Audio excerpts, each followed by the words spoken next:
It's recording. Merry Christmas, everyone. This is Volleyball Explained podcast with me, Bogdan, Ronnie, and Nicola, and we are here again to talk about volleyball.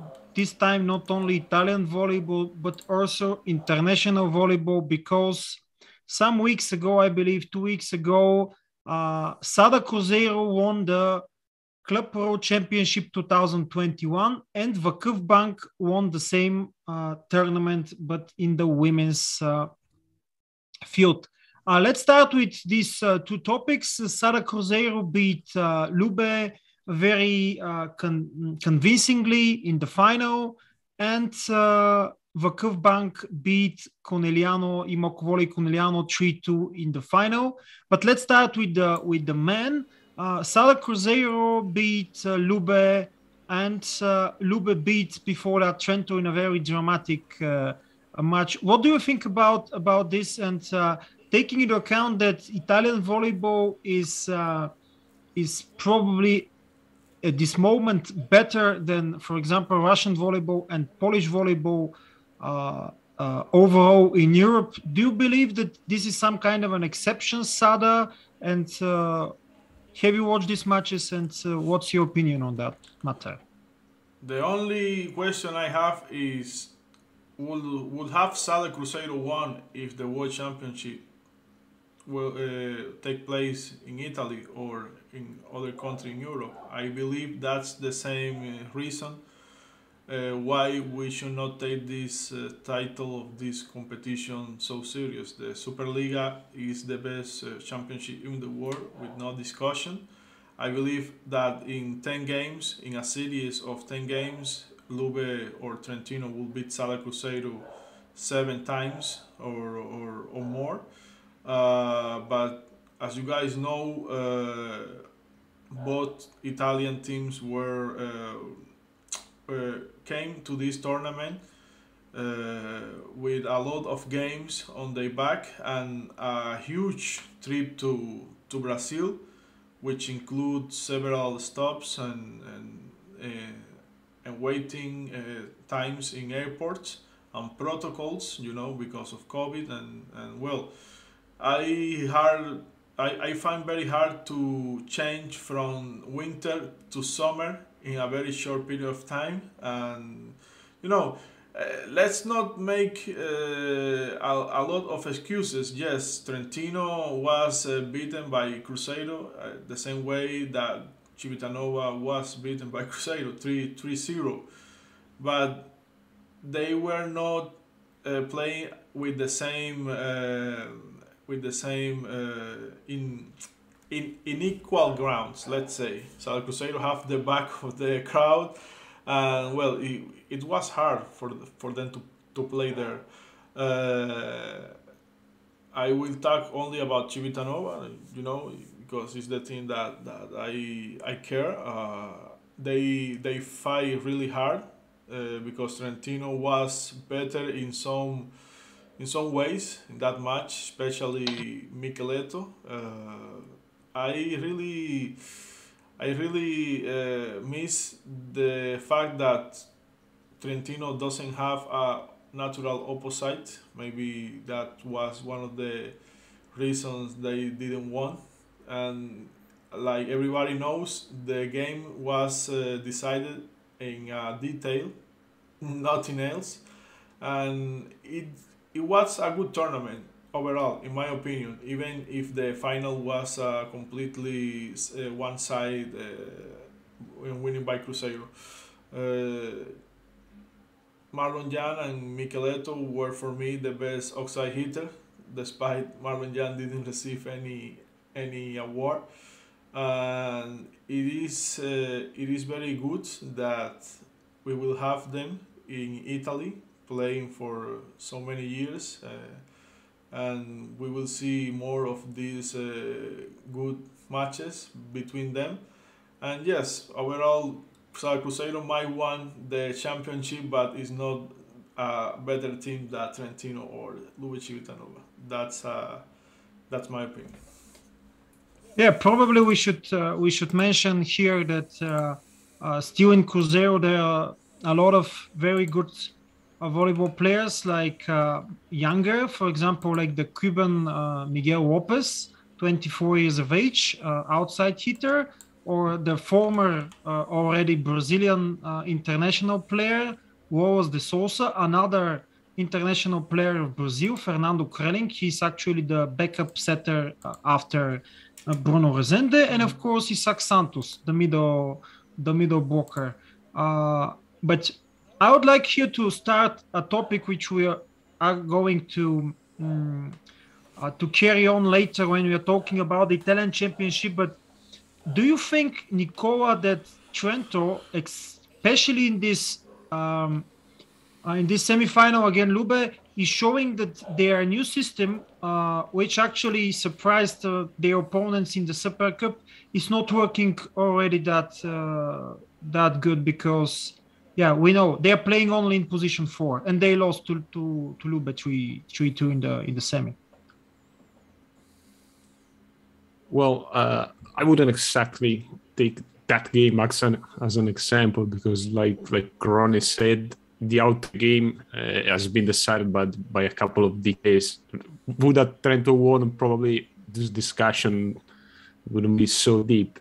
But I think that playing without an opposite is limiting them, and not just what is not my fault, but recently in an interview also Nikola Gorbic talked about the same topic and said that it's starting to show some problems when it comes down to the option for the setter, because if you have all the three outside hitter receiving, or in let's say in a defensive position where the team is serving at least, then when you attack, you just have half of the net covered by the middle blocker or the outside hitter, which is actually in the first line. So it's limiting, but at the other end, I think that it's not that with Pinali things would have been so better. I mean, if they're playing this system, is because also in the mind of Lorenzetti and according to what he sees in training sessions, it's the best option for Trento. I mean, I don't think any trainer will play the worst option if he could have the one. And really, when it comes down to the two games that Trento has played in the back in Europe, let's call like that, before the game against Verona, which make no sense at all. Lavia was the MVP, playing as an opposite both in the Champions League against Fenerbahce and in the Superlega against Cisterna. So it's adapting costly, but he needs to work on a system that he's never played before. On the long run, I think that it will probably have more benefit than deficit for Trento. Obviously, they won't play it in a final, because I don't see Trento reaching a final. That's my take. Yeah, we can talk more about LUBE and Trento in the Italian, let's say it in this way, part of the podcast. But let's go to the women's final. Yeah. I just want to add one thing. I completely agree with what Ronnie said at the beginning of his take. I mean, congratulations to Sada. They play a tremendous tournament, but all the 4 Club World Championships Sada won has been won in Betim, in Brazil, on their own soil. So once they will win outside Brazil, probably it will be a little bit more prestigious title. But so far, I mean, I don't want to take credit away from them, but they need another step to be considered at the level of the European side, because LUBE and right now are not even the best team in Italy. So if you send Perugia to Brazil rather than LUBE and Trento, probably the outcome would have been different. So then take those 2 games as a meter of comparison to the Italian league and the other leagues. And we are not talking about the fact that Sada Cruzeiro won with everything they got, and LUBE couldn't play with Saisev because he is not even at 40 or 50%. and Juantorena either. So with a dubious play of Riccardo Lucarelli that was starting to feel how the injury was growing inside of his body, and Maron Jan have to take care of the business alone because Simon was completely outplaying by this middle blocker Otávio. In fact, many Brazilians joke about the fact that Simon was schooled by this player. I mean, you can play one game better than Simon, but Simon will play you better than you 10 games, even more in a season. Fun fact is that after this game in the Brazilian Superlega, Otávio had a really bad game. He was blocked. He was doing nothing, and it was in the Superliga of Brazil versus a team that was currently in 7th place, something like that. So you can imagine how these fans are coming to the LUBE Civitanova Facebook and commenting crap, Brazilian style. So yes, congratulations to Sada Cruzeiro, Miguel Angel Lopez, a fellow Cuban. And now we talk about the women tournament, which was won by Vakifbank. And we see the same again. The home team won the thing with the crowd backing them. I expected more of course, Conegliano after the long streak. But I think that you have to cut some slack from the girls because they are been winning. They already won that tournament and they won the Scudetto. They won everything, the Champions League last year. So it doesn't hard too much. It doesn't harm too much losing a title like this. They show the world that currently Vakifbank and Conegliano are the best two teams in the world. Fenerbahce was never close to them, even if they won 3rd place. And the Brazilian team is that that thing that we talk about. They are good teams, but not that good. And when you go from your country, Brazil, and across the globe, you feel the effort of the trip, of the travel, and the kilometers behind your back, and and at the same time the jet lag, which is very important to call in this situation. And it was a tournament that you have to play 4 games in 4 days with no break. So this make you sloppy, sometimes play under your level, and that's what happened with the Brazilian teams in this particular case. In this match, actually, firstly, Isabelle Haak, the star opposite of Vakifbank, scored 28 points. Paola Egonu, probably the biggest star of women's volleyball, scored 35. Still, as in previous matches, the match was very dramatic, very close. Still, in different sets, there was a difference, including in the tiebreak.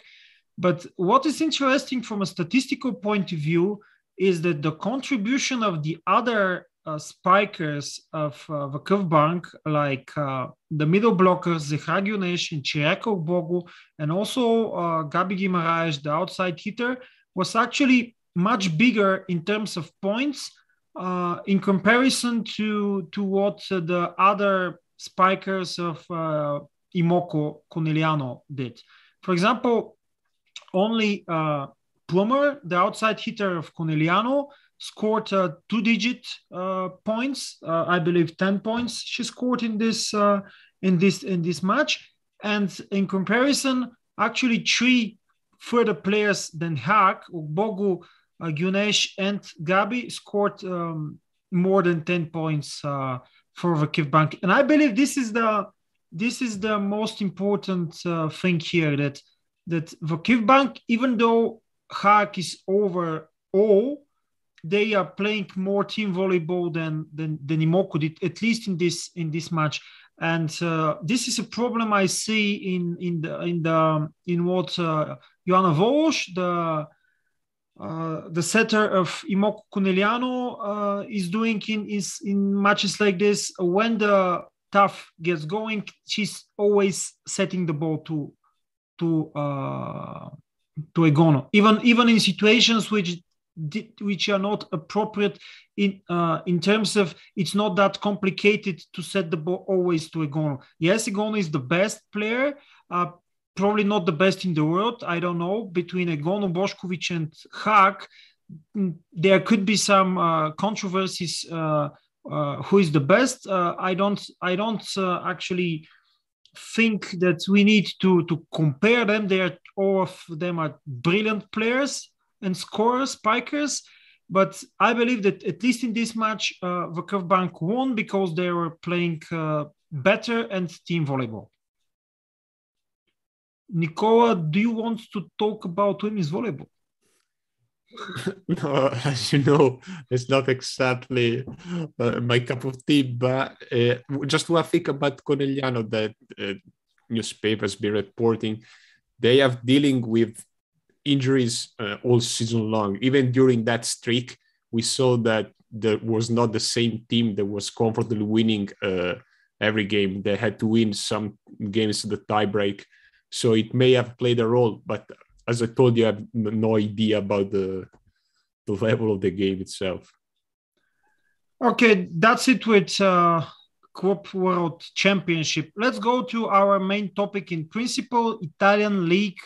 The last time we reached round 11, and now we are going to talk about round 12, 13, and the first round from the so-called return stage, when the teams start playing one against each other over again. Let's start with the results. Of course, we have a lot of matches postponed due to COVID, which is a very unfortunate thing, but it's a reality and we need to fit with that. Okay, let's start with the 12th round. We have Perugia Monza 3-1, Vibo Padova 3-2, Modena Taranto 3-1, Milano Trentino, the match has been postponed. Verona beat Piacenza 3-2, Cisterna Ravenna 3-0. 13th round, the derby match between LUBE and Perugia. Perugia, as a guest, beat LUBE 3-1. Trento Cisterna 3-0. Modena Monza Verona 3-2 in a very interesting and dramatic match. Piacenza Vibo postponed match. Padova Modena 0-3, and Taranto Milano also postponed. And in the first ritorno round match, we have Cisterna Perugia 1-3, Verona Trento, probably the most interesting match of those three rounds, and the very surprising result, 3-2 for Verona after Trento was leading 2-0. We're going to talk about this match a little bit more in depth. Modena Monza postponed due to COVID cases, Lau and Van Garderen in Modena. Ravenna Piacenza, another postponed match. LUBE Padova 3-0, and Vibo Taranto also postponed. A lot of postponed matches. The ranking so far, Perugia with only one defeat so far against the team of Modena in a tiebreak. LUBE 6 points, 31, 37 for Perugia in second place. Trento 26, Modena 25, Monza 20, Piacenza 18, Padova 15, Milano 15, Verona 13, Cisterna 13, Taranto 10, Vibo 9, and Ravenna with 2 points, and they're going to be for sure relegated at the end of the season. And I don't think anything could change this. Let's start with the match between Perugia and LUBE. I don't think we need to go through all teams because Some of them played a very scarce amount of matches. For example, Milano has only 10 matches and some teams have 13. But let's start with Perugia and LUBE. Amazing match from Vilfredo Leon, I believe 75% in attack. Even though Perugia was playing without Matt Anderson and Kamil Rychlicki, they won 3-1 as a guest. Of course, we should take into account that LUBE is also playing without Juantorena, even though Zaitsev is back.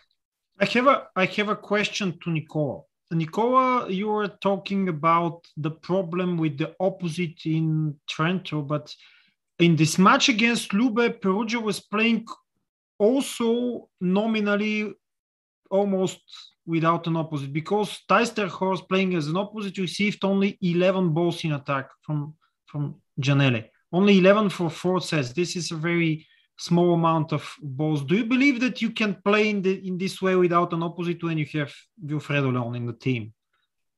Yeah, that's exactly why you get just 11 balls. I mean, if everything that Giannelli sets to Leon has been converted into a point, I don't see any reason to change it. But the fun fact about this game is that, considering the absence of Rychlicki and Anderson, Perugia was basically the same team than last year, but with Giannelli instead of Travitsa. So we see how big the step for a team could be with, let's say, better setter, because right now it's undeniable that Giannelli is a better setter than Travitsa. After saying that, the game, you said, Ronnie, could have ended 3-0 pretty quickly without the absence. But in my opinion, it should have ended 3-0, because the third set, the one LUBE won, was thanks to the pride of the LUBE's player. They didn't want to get out of this match with a 3-0, so they put everything they had in the third set, winning it 30-28, if I'm not wrong. They won it in 30-28, the advantages of the third set. So they closed the game not with a sweep. But Perugia right now is unplayable. I think that any team that will play against them, regardless of if they have the entire roster available or with absence, they will crush them.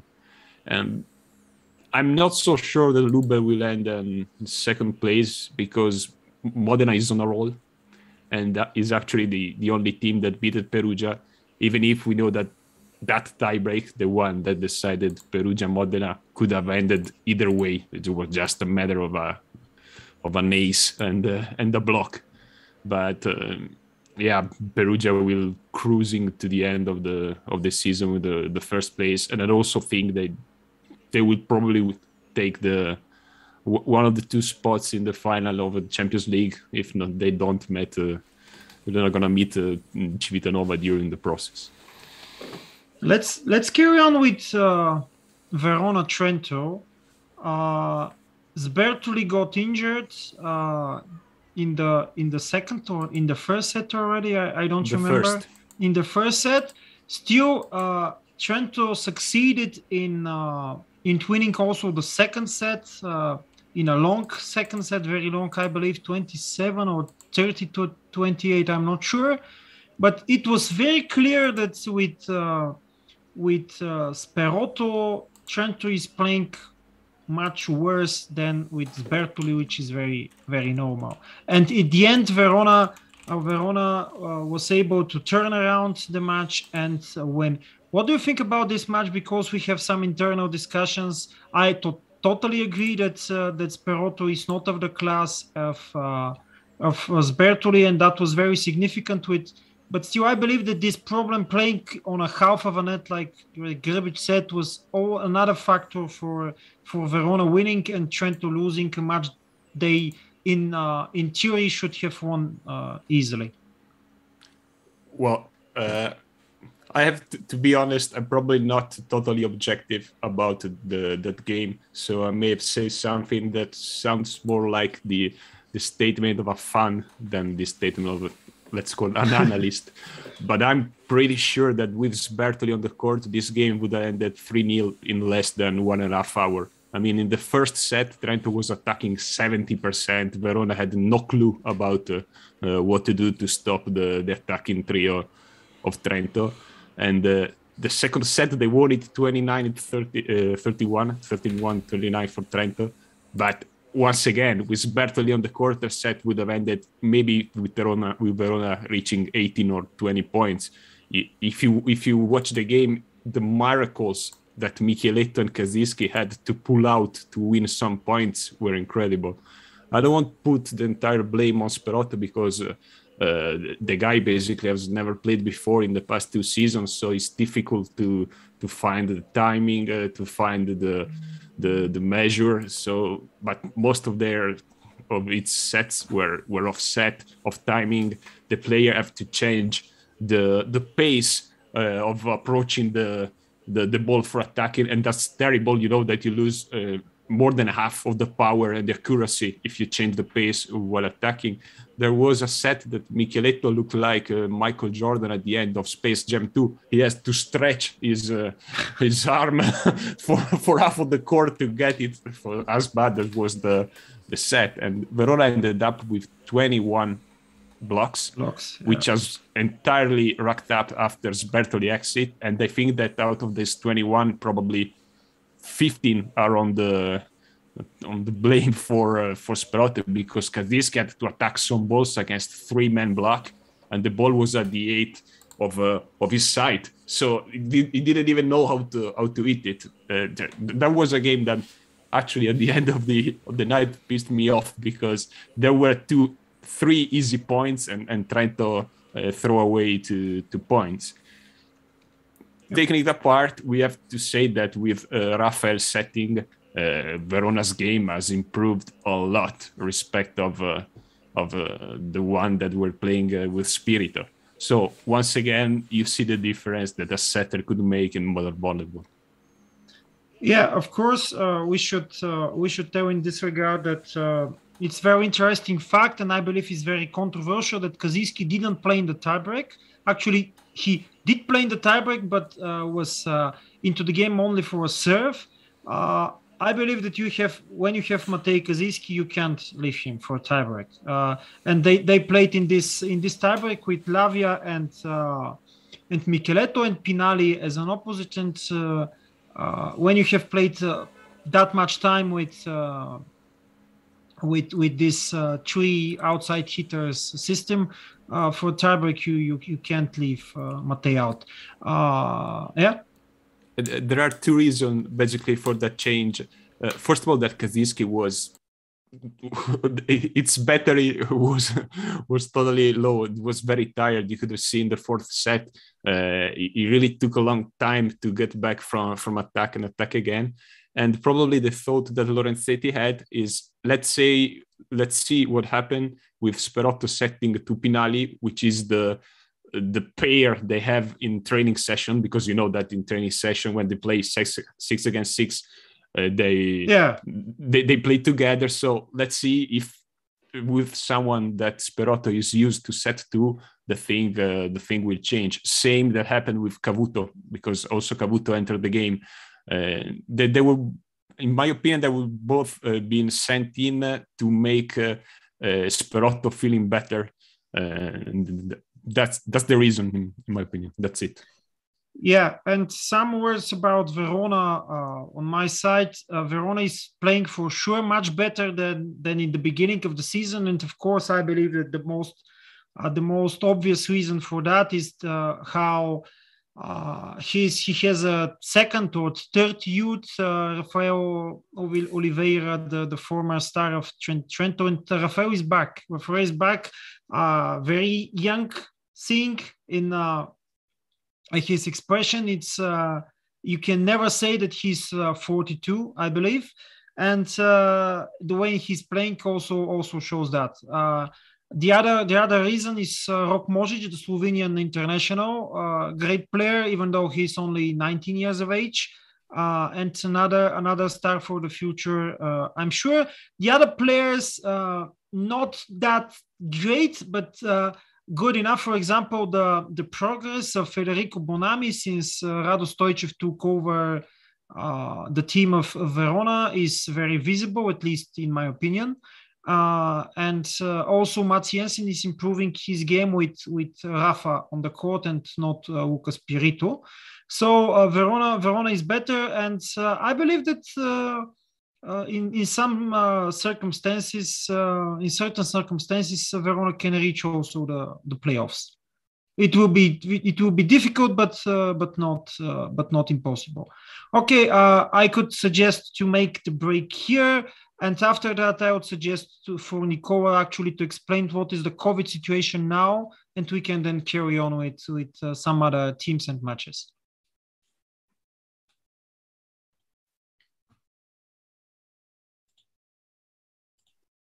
Okay, we are back to the second half of the podcast, and we will discuss now the COVID situation with the recent cases, which include teams like Piacenza, LUBE, Perugia had COVID cases very few weeks ago, Trentino, and many other teams that now see how the COVID affects their, let's put it that way, the participation in the championship. Hopefully, there will be a few more cases, but they will not break the good path in this championship. Let's see if we can have the Coppa Italia at the end of January. Let's see. Now Nicola will do his, let's see, inform us and give a lecture about how hard is this COVID thing in Italy right now. Well, let's start telling it. According to the actual protocol, you could delay and postpone a game if a team has more than 3 cases of COVID in the roster, in the squad. If there are less than 4, actually, because you need more than 3, you will play the game, as happened to Perugia, that was without Mengozzi, Rychlicki, Anderson, and we mentioned before. And Verona today.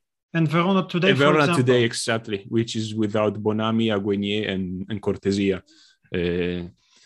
The problem is that sometimes you use those, let's call it quick test to find out whether you're positive or not. And then after a more deep the test that is only possible some hour after the quick ones, some players are find that they were negative, so they could have played. It's what happened with Modena against Monza, that just 20 minutes before the game, Modena already had a positive in the morning. There was Martin van Garderen, so they tested the team with the quick test, and they found out there could have been other 6 or 7 positive according to this test. So they postponed the game that which will be played tomorrow, because at the end there are just another positive player, which was and actually still is Johan Di Leal,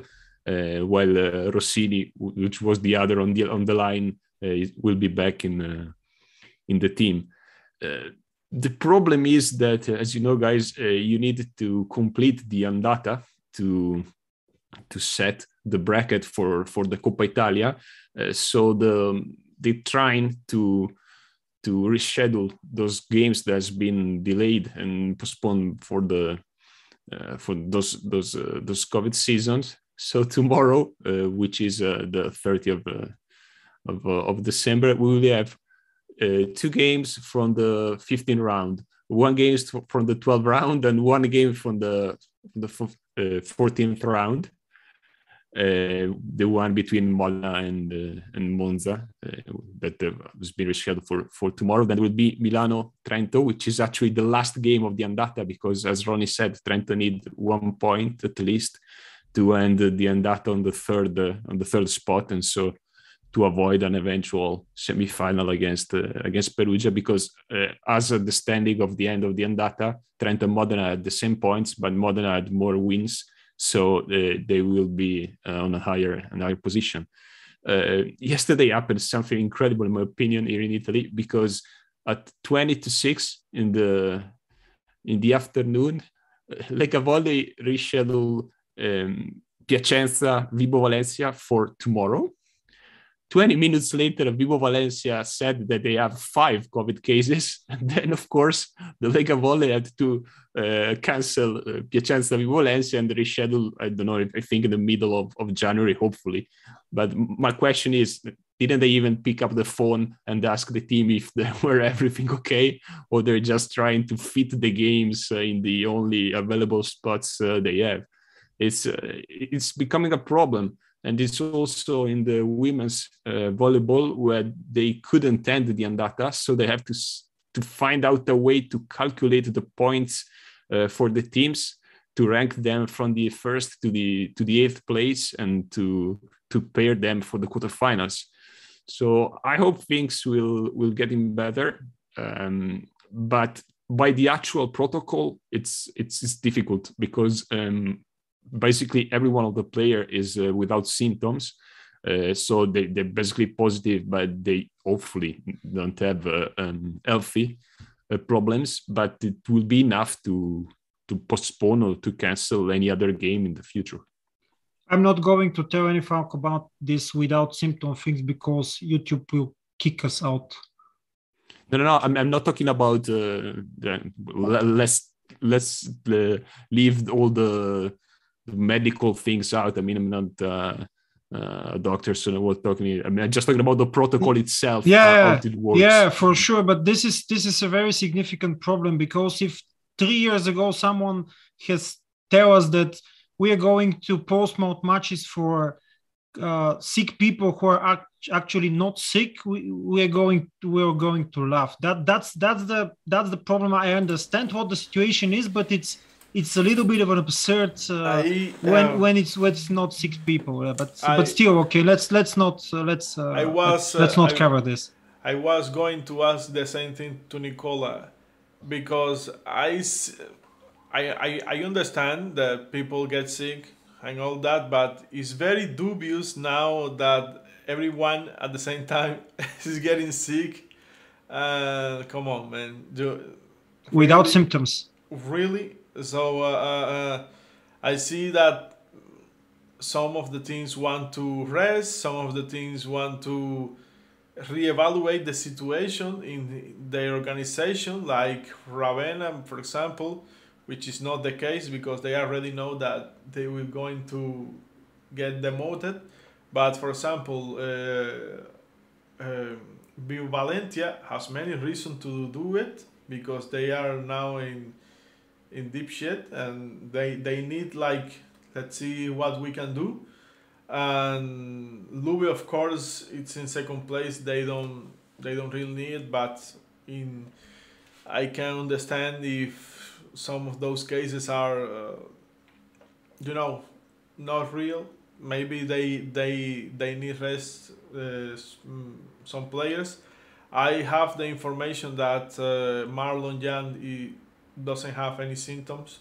The PCR test only come back with a positive result, even with Simon. And yes, look, it is what it is. Now, if you are tired or something like that, it is convenient to take more days. And I think the league can do a few series of investigation, because they are betting houses, they are people that want this to be over in the schedule, and this implies that when those players come back from COVID, they will have to play more matches in few days. So only because they want to rest a little bit more. So yes, that's the situation.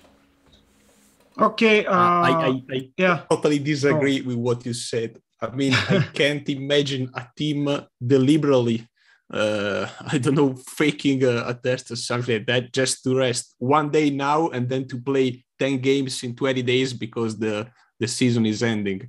I mean, it's just the situation of how it is right now.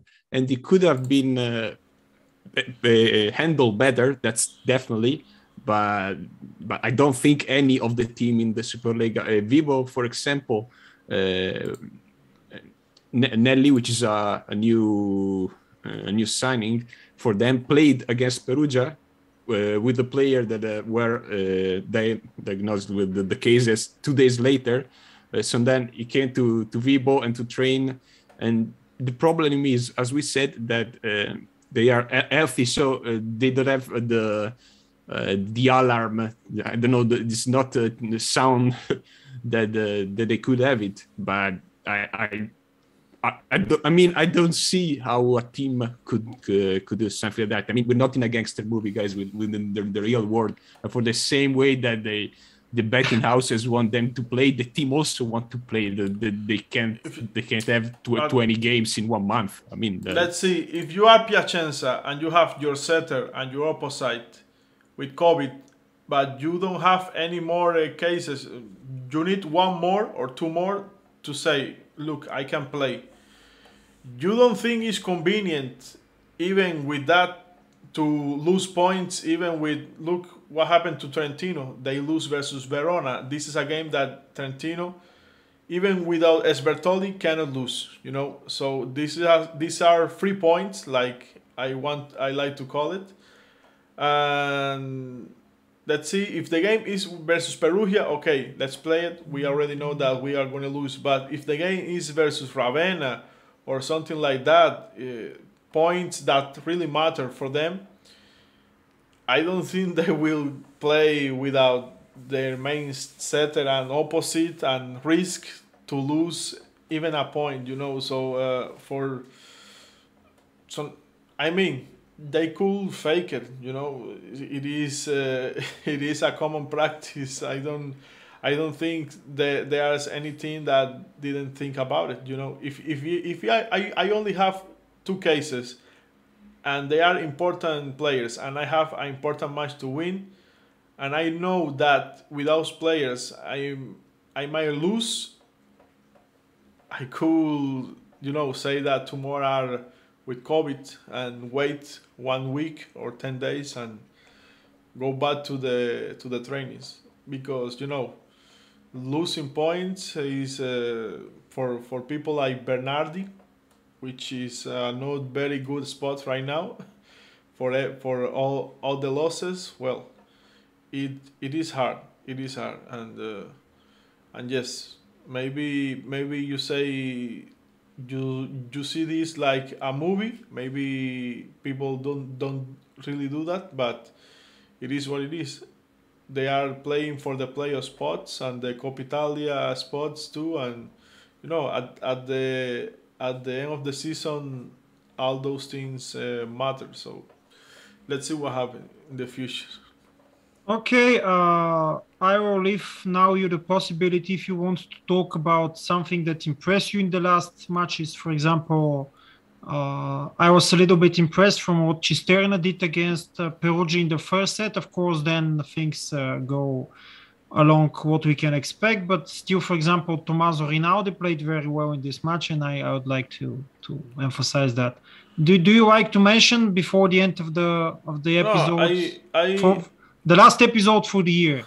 I just want to comment about the future of the league. You know, we know that the league will stay strong despite all the problems.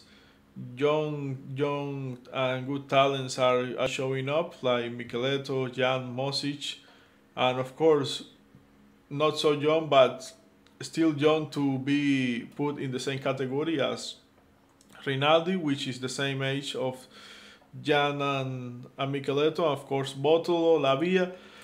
And you know, talking about the top teams, the strong teams, I think we will see a a new LUBE Civitanova starting from the next year. The injury of Lucarelli opens so many questions for them. I would like to see, of course, now that Osmani Juantorena decides to step away and go to Asia to end his career. I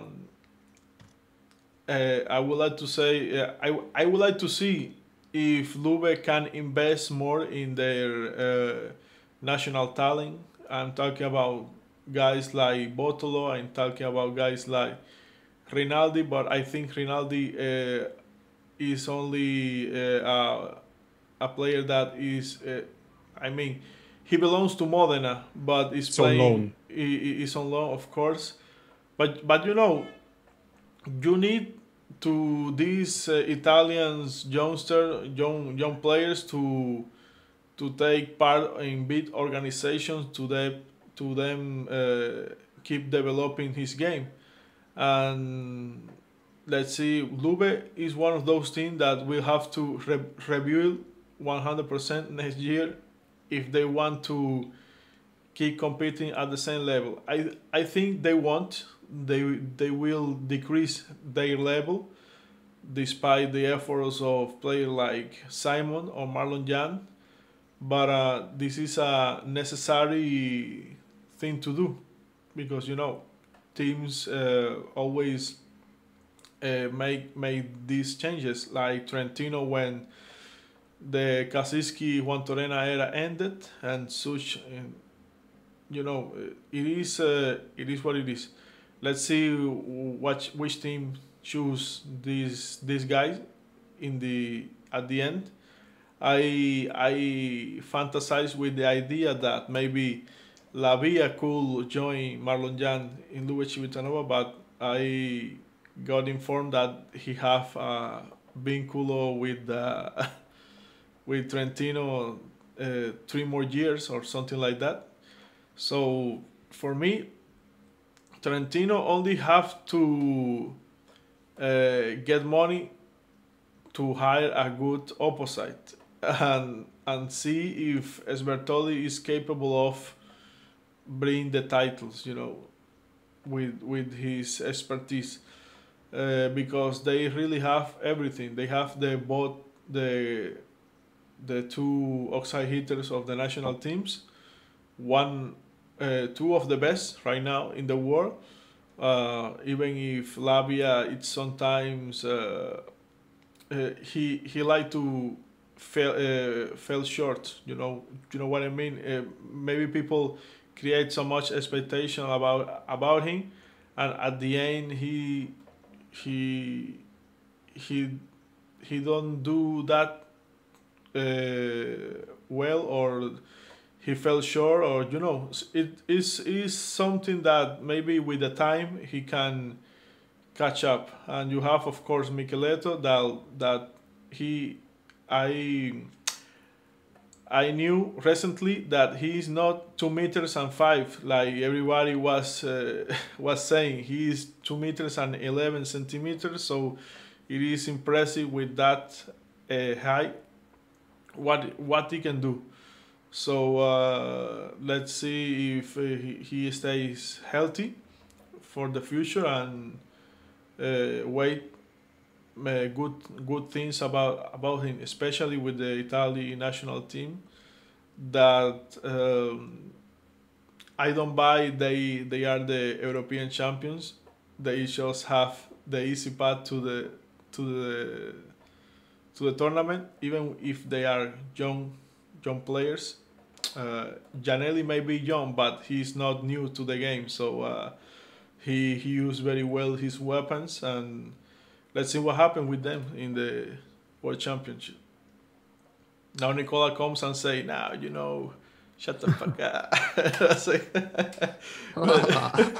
I hope that the youngster will develop as better at their best. So cool. Yeah, I would add here also Luca Porro, who is 18, 19 years of age, who I believe that he will be the best besides Michieletto, from what I saw in the U19 World Championship. The only thing I don't like is that Perugia, like always, doesn't like to invest in the young talent, because they only have big stars and which doesn't come from Italy. So that's the real point of exclamation here. Even with Gianelli, but Gianelli is not a young player anymore. So he already has 26, 27 next year. 25. He's 25, 26 next year. Okay, so yes, I mean, they could try to hire a Bottolo or something like that. Maybe take that away from LUBE. I don't know.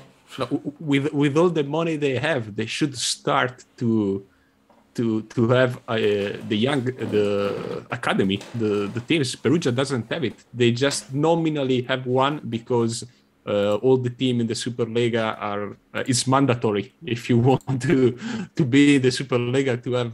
But in 10 years, Perugia hasn't taken a single player from the youth teams to the Superlega.